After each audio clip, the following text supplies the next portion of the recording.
top of the hour. So I'm going to go ahead and get started. I want to say my name is Jeff Kellick. I'm our Chief Product Officer at LENSEC. We've been doing these live streams now for a number of weeks. I believe this is our 5th one. And we've had different guests come on, different team members come on, talk about some scenarios that we've had. We've done some demonstrations. We've pulled some questions and answers that we've had from the audience, talking about various items.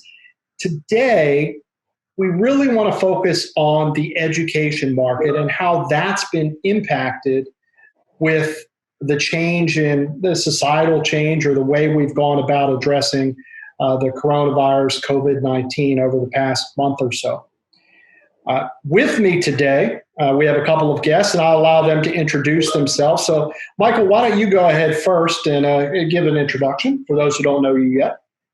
Thank you, Jeff. My name is Michael Trask. I'm the Director of Sales for North America with LENSEC, and been with LENSEC now for coming up on 2.5 years. And Bob? Hi, I'm Bob Brown. I'm the Midwest Regional Manager, and looking forward to my 2nd time of doing this. So I appreciate you having me back. Thank you. Yeah, this has been a pretty neat way for us to talk to some of our partners out there, some of our customers, some of our end users, and that's really, again, where we're going to gear towards today. It's more specific to the education space and some of the lessons that we've learned, some of the things that we picked up, not only during this brief time that we've been in this environment, but other ways in which remote surveillance or remote monitoring has helped our end users accomplish what they need to accomplish. And really, regardless of the situation that we have now, there are still things that need to be accomplished from a security, surveillance, and safety perspective. And that's really something that we feel our VMS, Perspective VMS, can lend itself to. Perspective is a browser-based application, so the client itself resides on a browser, meaning that you can access it from any workstation that you have. You don't have to be at your workstation, your PC and your security operations center, for example. You can be on your laptop at home, you can be on your iPad at home, you can be on your phone, and still be able to access the cameras, still be able to access the archives or recordings, and even be able to access the administration. And that's one of the things we'll get into as well for our integration partners. Those team members that are still viewed as essential personnel that are out there installing applications at school districts or at other various facilities. Because Perspective VMS is a browser-based application, and because the entire application, not just the camera viewer, but the entire application is browser-based, you can actually do that administrative work, that installation, that configuration remotely. And that not only saves time, in some circumstances, it provides an added level of safety too for the installer as well as for the customer by being able to do it at a distance. So I know that you guys have some scenarios, and so let's just keep with the casual nature of the conversations that we've been having. And I'm going to toss it over to you, Michael, and some things that you've heard from the education market that have really been, that Perspective VMS has been able to help some of our customers with.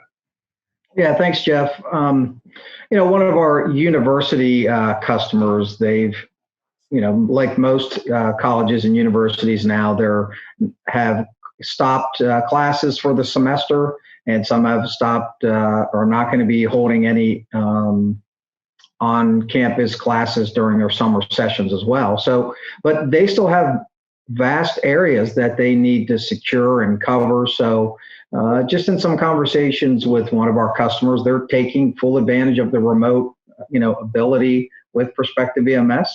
They have their this university / college has a college police force that the security and the video surveillance access control programs all fall under them. So their staff are working remotely from their computers in home offices, and they are monitoring all of the facilities, and also looking to make sure that that people are adhering to the policies that have been put that they don't want people on campus, even, though there's public areas. They're really trying to track people down, making sure people aren't on campus. Certain camera manufacturers we have integrations with too that allow for two-way audio.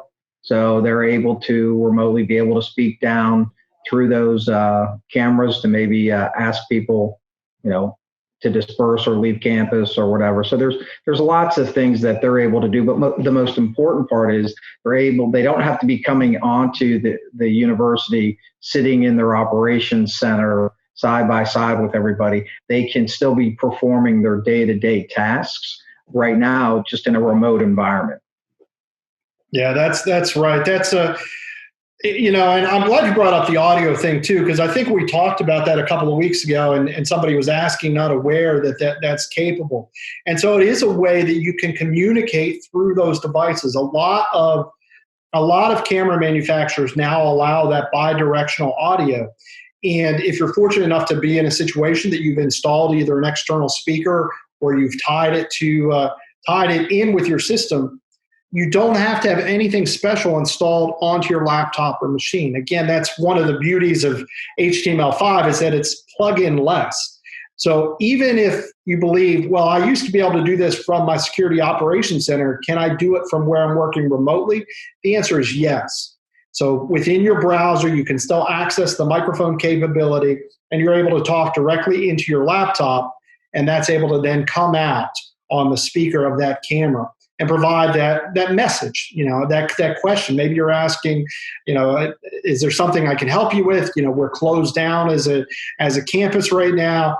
This is safety and security issue. We would like you to leave the facility. And you can do that directly from the browser.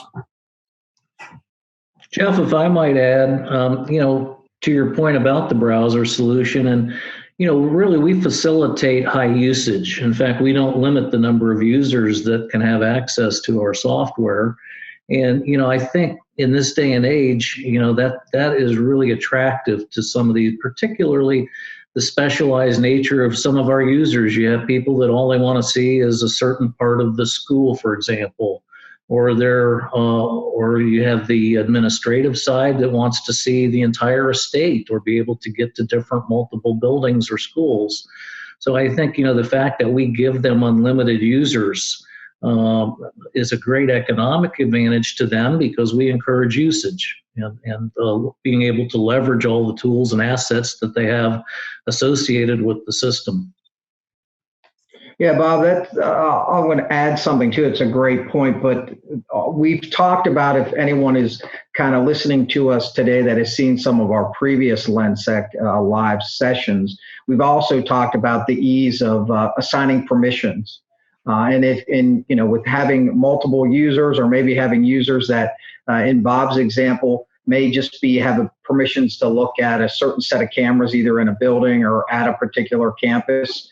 And now, because it's remote, including the full administration of the software remotely, that you could go in from a home office or anywhere else that you're working from and go into that administration. And now, in this case, maybe I want to grant Bob permissions to now see additional cameras. And that can be done very easily through the system. It doesn't require anyone, once again, to go on site to a server to administer the site. The administration of the software can completely be done remotely as well. Yeah, those are great points. It's funny, we kind of talk about some of the stories that we have and some of the ways that the software has helped people. One of the things I didn't anticipate as we developed this software was the ability for people to use it not just for security and surveillance, but to use it for operational purposes. And one of the ones that we mentioned on one of the previous sessions was the ability to lock and unlock doors remotely using an access control integration.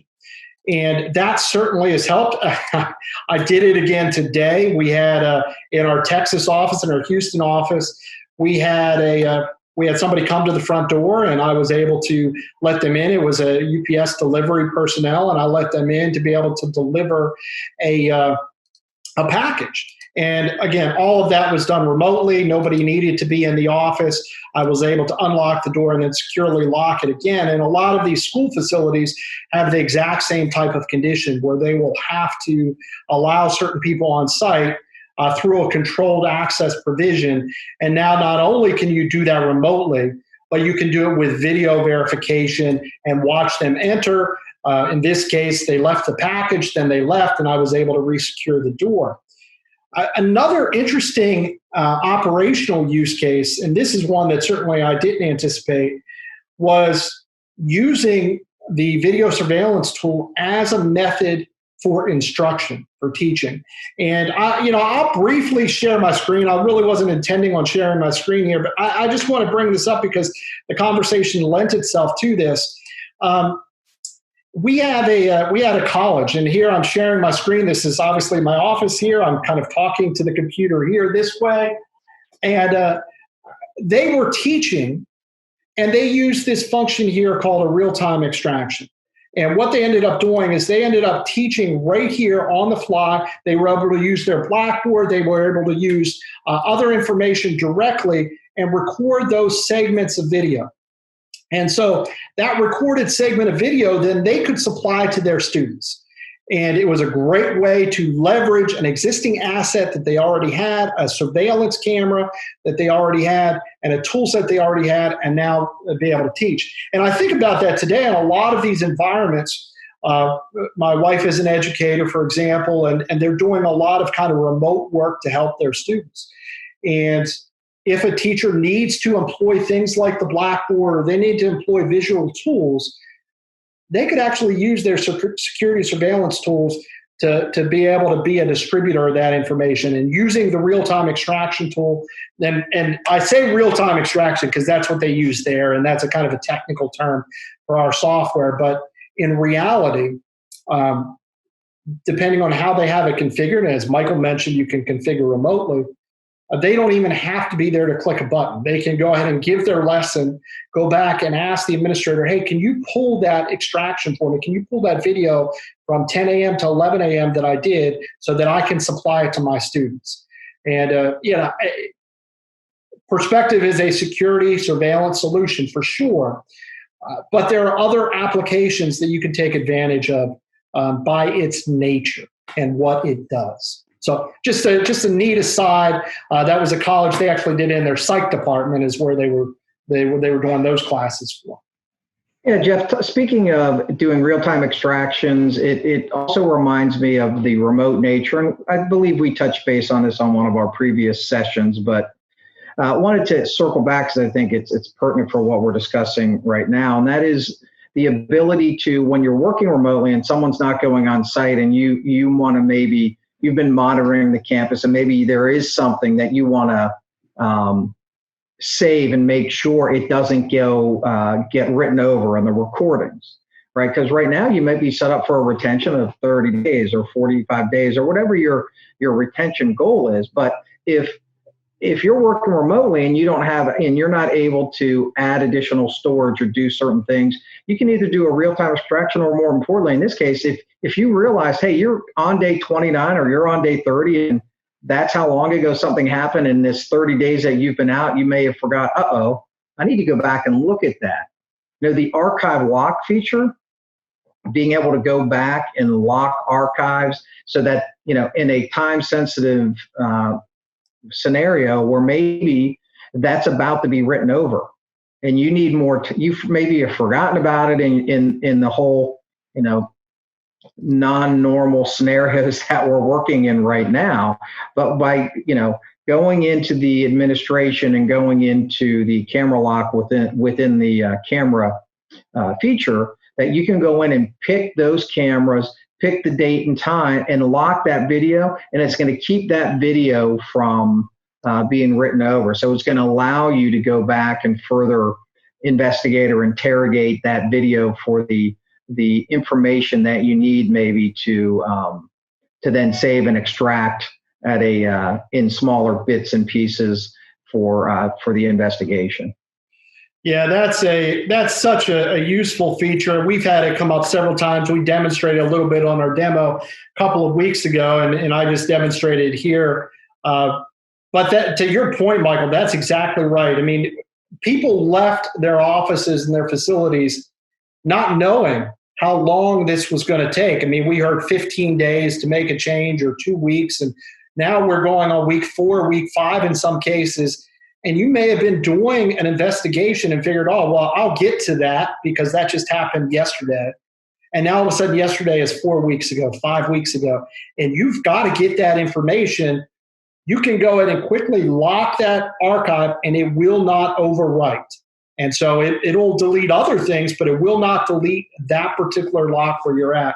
And so and I just did it in 30 seconds, less than that, I think, to do that. So you can go ahead and make that save and then plan out your investigation and figure, okay, now I can go back and I can take my time doing this investigation, finding the right information because I protected that video from being deleted. Yeah, Jeff, just as a reminder, that does lock that video out of your normal retention. So if you are your retention's 30 days and you pick all cameras on campus and lock them for 1 day, your retention's now only 29, but that also touches on another, the flexibility and the ease of which you can then go in and administer and add additional locations within your network for additional storage.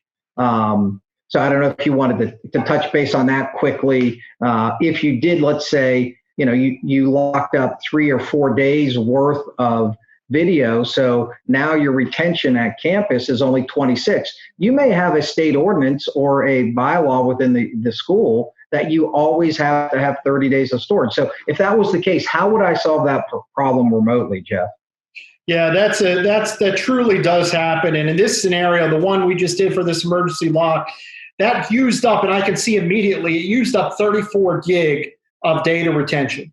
And so if I don't have that extra data retention available in the system the way it's configured, again, remotely. By the way, I'm logged into our Houston demonstration. I'm here in Pittsburgh, so this is truly a remote example. I can go into the stores themselves and I can add an additional location. And just adding a location that's on the network that's accessible, now I can compensate for that 34 gig or 2 terabytes or 5 terabytes, whatever that amount of storage is that you utilized for the archive lock, you know that exact amount. And so long as you add that space back into your retention pool, or what we call our store, if you add that back into the store, you won't end up losing any of your retention days because now you've compensated for that and you brought additional storage back in.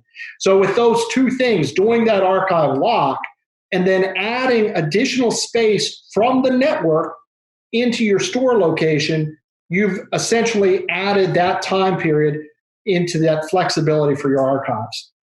And both of those things can be done remotely.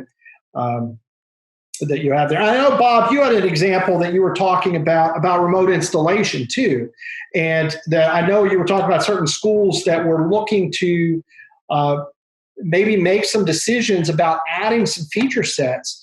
And you wanted to mention about the kind of the ease of use on the installation side of it. Yeah, it is extremely easy and intuitive as to how to add and delete things and administer to the system. First of all, as you pointed out, you don't need a separate piece of software to do that. You access the system's administrative tools directly through the standard interface that you have. So unlike a lot of other solutions or older style technologies where you might have to have a utility that you have to open up and work with to modify or address a system, that's not necessary with our system. It's right at your fingertips. All you need is permission to access it, which is the way you protect yourself. So that those that aren't authorized to make additions can't. But it was very simple to access. You can do it from anywhere that you can open a browser, assuming you have the permission set. And, I think this is so valuable in this day and age where you get a situation like we're in right now. And, you have somebody that all of a sudden is feeling for insurance purposes that they need to have an expanded period of time, that they need to be retaining their archived video. And a lot of these buildings are dark now all day long. And so what used to be, standard recording practices to record between 6:30 a.m. and 6:30 or 7 at night can now go to a different type of a recording where we only activate recording based on motion. And not only do we do that with motion, we can accelerate the quality of that recording. So we use a very low frame rate, maybe just record, a couple of frames every minute, but then when an event or motion comes into that field, we can accelerate that to 25 or 30 frames a second. And now we've got a very high quality example of what's going on. And frame rates can become very important too in diminished light conditions like a dark hallway. So, these are all things that I can do that sitting right here today from the benefit of my living room or family room. I don't need to be going to the school and trying to tackle that modification. So. Yeah, and something else too, Bob, you mentioned this on a previous conversation we had earlier today, but in the remote world we're talking about, and the way we're talking a lot about how the ease of use with our software. But this is a software, and there's a lot of, the power of perspective. That's a tagline for our Perspective VMS solution. So if someone in the education field or any prospective end user who may be listening to these live sessions, it is very easy to deploy our system because we use a lot of the, in most cases, we can use the existing infrastructure that's there. So that includes cameras, that includes the server that might be running your existing software, and we can do that remotely. We would be able to go in, as long as you have remote access to that that server, we could go in, we could, with our channel partners and our support team helping them as well, but they can get in, they can install the software, they can configure and start bringing those feeds right into our software and get you, we have remote training, virtual training that can be instructor-led. We also have a LENSEC online training academy. We can do one-on-one training with team members to get you up and running. So there's a lot of things that we can do in this remote environment, even if you're thinking, hey, my system's not working the way I want it to right now. The software isn't doing what our requirements are. We can even look at, installing a pilot or even installing putting the real life system in with no one having to go on site. And then if you decide down the road that you need to change out cameras, add new cameras because you don't have coverage where you want it, well, that can all be addressed down the road when, we'll get back to some normal sense of operation and people are allowed back on the facility grounds and people are allowed to start doing work again. Because even though security professionals are considered essential at this time, there still are individual school districts and universities that just don't want those people on campus right now. But if when they are allowed to return, that's when you can add the additional cameras and stuff, but we can still take advantage of what you have. And so therefore, if you don't have a big budget, you have a small budget, there's still the ability to be able to upgrade to a software and some of the things that we're showing you for a very, small budget or a very budget-friendly cost. Yeah, that's right, and that speaks to we have a lot of campus law enforcement that we work with and we talk with. We're a member of the International Association of Campus Law Enforcement, IACLEA, and we watch and we listen to a lot of the discussions that are going on about challenges that they're facing. And one of the things that they're facing right now, having to work remotely, of course, monitoring their systems like we've talked about, but still preparing and planning for the advancements and enhancements they were already looking at before this whole thing happened. And so now is a great time to do a lot of research, a lot of study. Of course, we have our online training academy that's open to everybody. And whether you're a customer or not, you're more than welcome to register and come in and see our product through the online training academy, lensec.com/training. There's a plug. But another one, as Michael said, is doing a pilot. And with existing infrastructure, with IP technology now, if you have IP cameras and you have a network PC or server, it doesn't even have to be a server, it can be a PC, we can install remotely. Our partners can install remotely, operate remotely, give you a feel for the software in your own environment. So pilots, and that's all without having to go on site. Again, there's certain campuses that have full restrictions, don't allow anybody on site. That doesn't mean that you have to stop preparing and planning as a security director, as a chief of police, as an investigations consultant. You can do these things remotely. And that's one of the main messages that we talk a lot with our colleagues about in the industry, about ways that we can still continue to work, continue to evolve the plans that we had before the shutdown, and ways that we can be ready, prepared when everybody goes back to work, we can hit the ground running. And that's a great way. Those pilots are a great way to do that. Yeah, Jeff, and just because people are working remotely doesn't mean that, hey, this is budget season for a lot of school districts, right? Their teachers are now having to teach remotely in a lot of school districts, probably all school districts around the country. But that doesn't mean that they stopped preparing or everything that relates to the 2020/2021 school year. Doesn't mean that all of that meetings and budget meetings, none of that stuff has stopped. They're just now having to do those types of things through the technology that we're using here today, Zoom or GoToMeeting or any of those types of Microsoft Teams or whatever they may use. They still need to hold those meetings. We would still like to be able to, have those conversations, set up pilots, show you the system, so you can factor in if this is something that would make sense in your upcoming school year budget. That's right. Bob, you were talking earlier too of one of the things that a lot of school districts, in particular, I guess, more K-12 than college university, but college university certainly too, because they have vehicles and things that they need to monitor. And it also, we know it carries over to the private sector too, but in the vein of schools, you were talking about the fleet solution. And I know it's going to be a preview for an upcoming session, but if you wanted to mention that a little bit for the folks listening.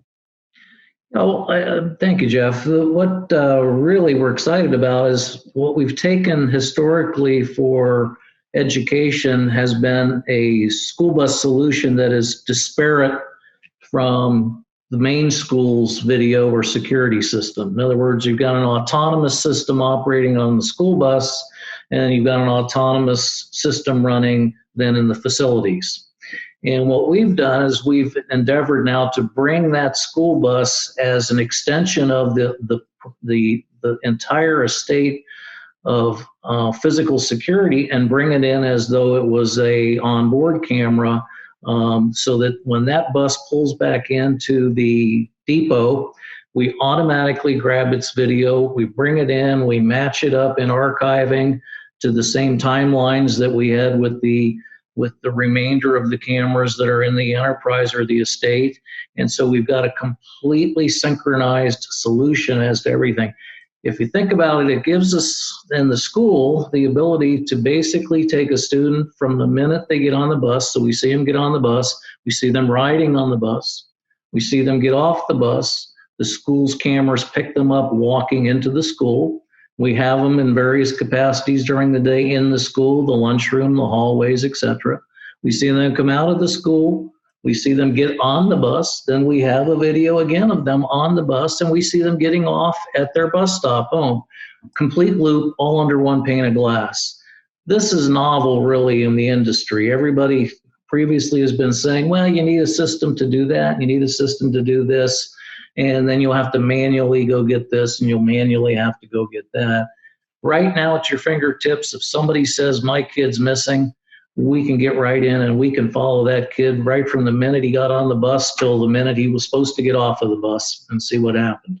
So, yeah, that's exactly right. And I'll just show a quick preview of that right now. This is inside of Perspective VMS here. It is a fleet solution tab. And not only do we have that, but you actually have GIS referencing as well as to where that bus is at the time, that vehicle. It doesn't have to be a bus, but again, in the education space, as we talk about it, being able to look at the at the vehicle, being able to go in and bring that video up. This happens to be a 360 camera, can kind of bring it up and look at it to really focus on that vehicle. And Bob, I think your point was well taken, from when they come onto that vehicle to when they get to the school that's in the same environment, in the same system. So, we talk a lot about safety in this day and age, but it's really about, the normal types of things that you look on.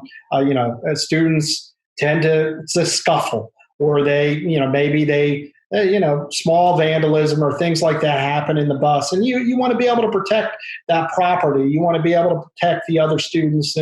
And so a fleet solution allows you to do that within the same context of the system that you're familiar in operating. So your investigations, your reporting, all of that's within the same type of solution, the exact same solution, not even same type, the exact same solution, the exact same browser, the exact same environment.